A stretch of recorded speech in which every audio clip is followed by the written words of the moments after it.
السلام عليكم ورحمة الله وبركاته. soo dhawaada maanta nafaqa ayaan sameyneynaa. Marka waxaan soo qabanay hada waa almond, kana waa aloe vera gel, honey organic yani maasha Allah. Waxaan kaloon ku daraynaa coconut oil ayaan ku daraynaa maasha Allah tabarakallah. coconut oil iyo butter.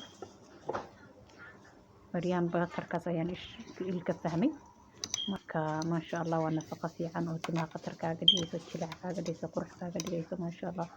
gabdhaha ayaan u mariyaa marka iskuulka ayaa la dhahay waa la inay furayaa maasha Allah mondayda ay carruurta qaar iskuulka aadayaan. marka waa inaad gabdhaha timaha hagaajiyo. marka waa kana waan soo meltigrey butterki iyo coconut ayaan marka hore meltigrey biyo kulul ayaa dhex dhigay. alaabihii kalena waan kusoo daray maasha Allah. waa kana sidan ayay soo noqotay. timaha qurux ayay kaaga dhigaysaa, shine ayay kaaga dhigaysaa. marka waa kana maasha Allah. ka faa'iideysta gabdhaha yarka oo la rabo inay timaha usoo baxaan u mariya. ma garanaysaa iniga marsada maasha Allah. inta 2 xabo kun ayaan ku darayaa maasha Allah tabarakallah.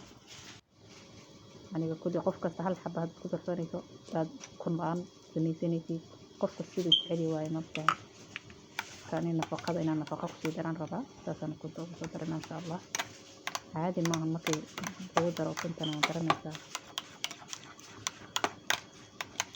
ما شاء الله سفي عن هذا القصة من قدر نسا سفي عن إيش كل حد الشو من قدر نسا كاين من اللي قاعد نسا مركا تصور الكسرية على قصية على قصية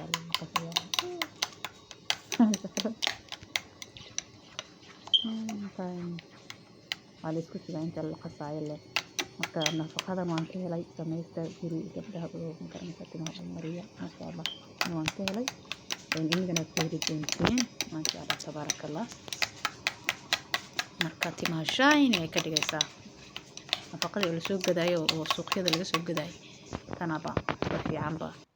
marka laakiin warka xoogayar xaraf leh laakiin hada shaambo carfayso maasha Allah sida dhaqayso kale iska عشان بعرف يسلك هذا لكن وان كلا أنا هانتيدا وان كلا ما شاين يقدر أقول لك كيفور ما شاء الله. نيجي صور دونا ما شاء الله تبارك الله.